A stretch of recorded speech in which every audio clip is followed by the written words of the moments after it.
Bismillah, Assalamualaikum warahmatullahi wabarakatuh.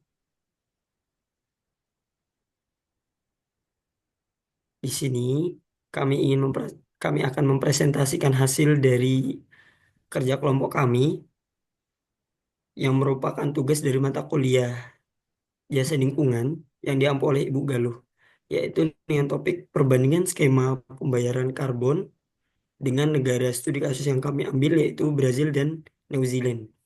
Kami dari kelompok 2 yang beranggotakan yaitu yang pertama saya yaitu Muhammad Abdi Izal Akromi dengan NIM M08220062. Kemudian ada saya Nurul Farida Lukira Destiani dengan NIM M068.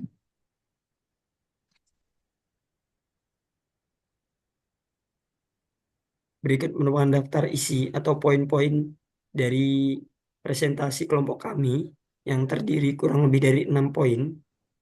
Yang pertama skema pembayaran karbon, kemudian dua pihak-pihak yang terlibat di dalamnya, kemudian mekanisme pembayarannya, bentuk pembayaran, durasi pelaksanaan dan juga kelemahan dan keuntungannya. Yang pertama itu skema pembayaran karbon. Nah, apa sih skema pembayaran karbon itu? Skema pembayaran karbon atau carbon pricing schemes adalah mekanisme yang digunakan untuk menentukan harga atau biaya emisi karbon dari gas rumah kaca dan mempromosikan pengurangan emisi. Nah, skema pembayaran karbon ini sebenarnya ada banyak, cuman pada umumnya memang terdiri dari dua. Yang pertama itu terkait pajak karbon dan juga sistem perdagangan emisi. Poin yang kedua yaitu pihak yang terlibat. Di sini kami menampilkan dua tabel dari dua negara. Yang pertama yaitu negara Brazil. Pihak-pihak yang terlibat dari negara Brazil yang pertama adalah pemerintah daerah dan nasionalnya, kemudian lembaga donor, contohnya yaitu GCF atau Green Climate Fund di Norwegia, kemudian petani kecil seperti kemudian petani kecil termasuk juga komunitas adat di dalamnya. Yang keempat yaitu NGO atau lembaga swadaya masyarakat seperti Amazon Fund. Dan juga yang kelima, pihak yang terlibat adalah swasta melalui pasar karbon sukarela. Kemudian negara New Zealand yang pertama yaitu pemerintah pusat atau Ministry for the Environment. Yang kedua yaitu petani kehutanan. Yang ketiga industri besar dan eksportir.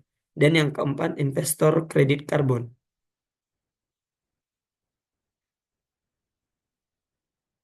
Mekanisme pembayaran dari dua negara. Yang pertama yaitu Brazil. Nah, Brazil mengenai mekanisme pembayarannya ini mengandalkan program RED Plus, yaitu Reducing Emission from Deforestation dan Forest Degradation berbasis PES atau Payments for Ecosystem Service atau pembayaran atas jasa lingkungan.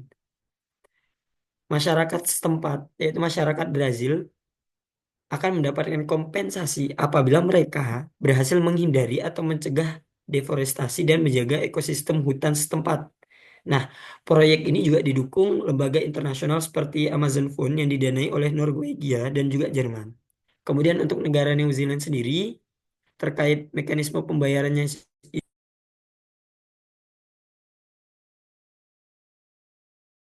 itu sudah diterapkan sih termasuk wajib di negara New Zealand. Pelaku usaha besar yang menghasilkan emisi harus membeli unit karbon untuk menyeimbangkan emisinya, seperti tanggung jawab terhadap emisinya sendiri. Kemudian New Zealand ETS juga ini menyumbang emisi signifikan di Selandia Baru atau New Zealand. Integrasi dengan rantai nilai ekspor pangan juga jadi strategi untuk menambah nilai ekonomi produk berbasis rendah karbon.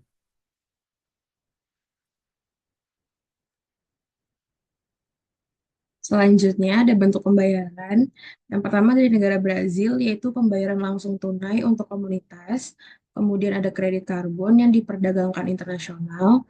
Selanjutnya ada pendanaan proyek konservasi. Untuk negara New Zealand sendiri itu ada unit karbon atau NZU sebagai alat tukar.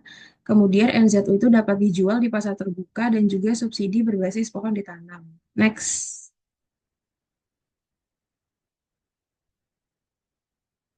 Selanjutnya, untuk durasi pelaksanaan dari skema pembayaran karbonnya Brazil sama New Zealand itu, yang pertama, untuk negara Brazil, skema pembayaran karbon di Brazil itu terus mengalami perkembangan. Di Brazil, implementasi REDD Plus itu dimulai pada 2008 dan masih aktif hingga kini, dengan proyek-proyek karbon sukarela umumnya berlangsung selama 10 hingga 30 tahun, tergantung pada kesepakatan dan wilayah pelaksanaannya.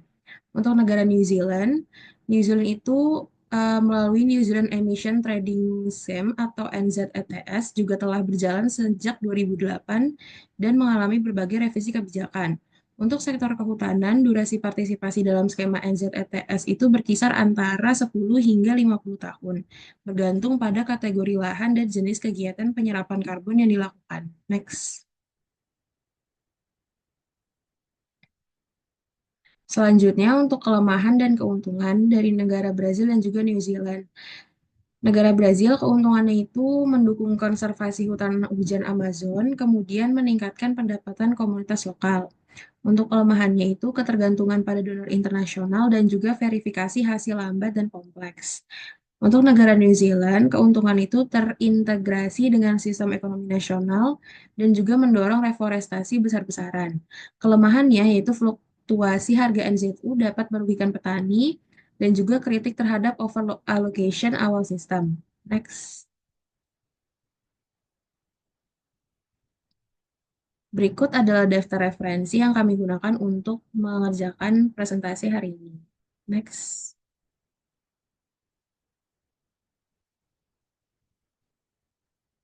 Next lagi.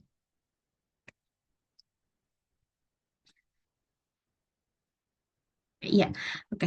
Sekian dari presentasi hari ini. Kurang lebihnya mohon maaf. Wabillahi taufiq wal hidayah. Wassalamualaikum warahmatullahi wabarakatuh.